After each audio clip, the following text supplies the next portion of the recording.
Hello, welcome to Escrow Escapes. This is the real estate stories, market trends, and true tales from the front lines of closings. I am Matthew Halliday, Navy veteran and father of three girls, also a full time real estate agent. Let's get into it. 3 days before closing, the buyer texts a screenshot of probate filing naming an heir. The lender freezes funding. No one moves. I got the call. Welcome to Escrow Escapes. I'm Matthew Halliday. Today you're getting a real deal rescue, step by step. Here's the promise. 3 lessons, a practical checklist, and one immediate action you can take on every file. Let's break it down. Quick timeline, buyer under contract, appraisal ordered, title report issued. Everything looked clean until that screenshot appeared. An open probate entry, a name that didn't match the deed. The buyer saw it and called the agent. The lender's reaction was immediate. Hold funding. The title company paused and reopened their search. The seller called their broker in a panic. Can you imagine the room? Tense, quiet, everyone staring at documents. Immediate cost. Delays, legal exposure, and stress. Immediate opportunity. Not every entry is fatal. If you move fast and smart, you can protect the deal and the parties. Think of the preliminary title report like a snapshot. It's a moment in time. Read the exceptions. Those tiny footnotes are where trouble hides. Here's a simple doing vs saying line. Title insurance will defend or pay if the defect predates the policy, but first they'll ask for proof, and that takes time. They don't instantly clear an unfamiliar claim that pops up days before closing. So lesson 1, spot the red flags early, recent probate filings, unreleased liens, name mismatches, or sudden transfers in the chain. Flag them, don't ignore them. Now the meat. Curative options. Not every paper scare needs litigation. You can use holdbacks, corrective deeds, affidavits of heirship, or negotiated credits. When those won't cut it, quiet title is the nuclear option. Concrete vignette from this file. In this deal, we agreed to a $12,000 holdback for 45 days while the probate clerk certified a court copy.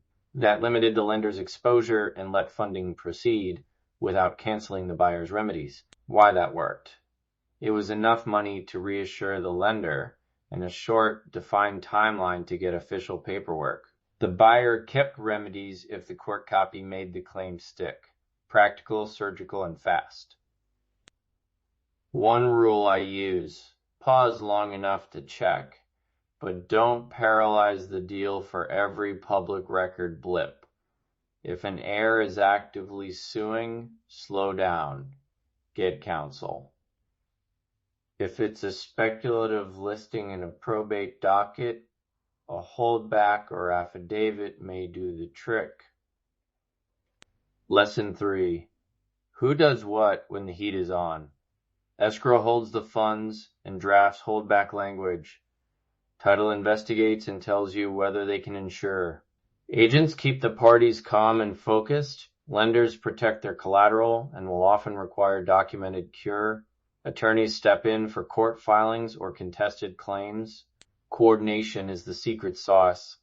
Clear emails, written instructions, and an assigned point person speed resolution.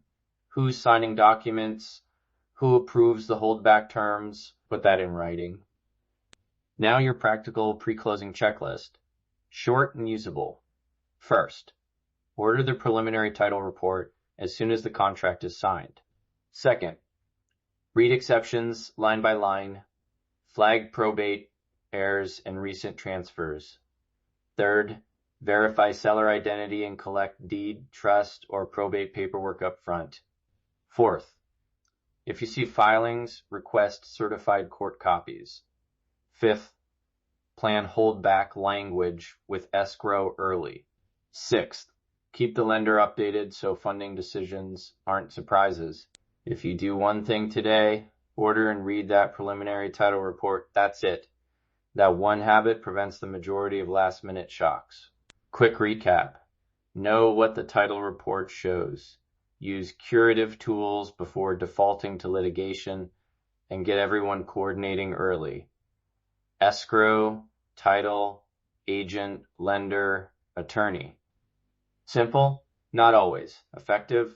Absolutely. A few practical Q&A beats I hear. How long will curative work take? Days to weeks for simple fixes, months for quiet title. What if the seller can't produce probate papers? Then expect a deeper title hunt and plan for counsel. Can a buyer insist on cancellation instead of a holdback? Sometimes it's negotiable, and that's where credits or renegotiation come in. If you're an agent, add a title check to your contract checklist. If you're a buyer, ask for the preliminary report early.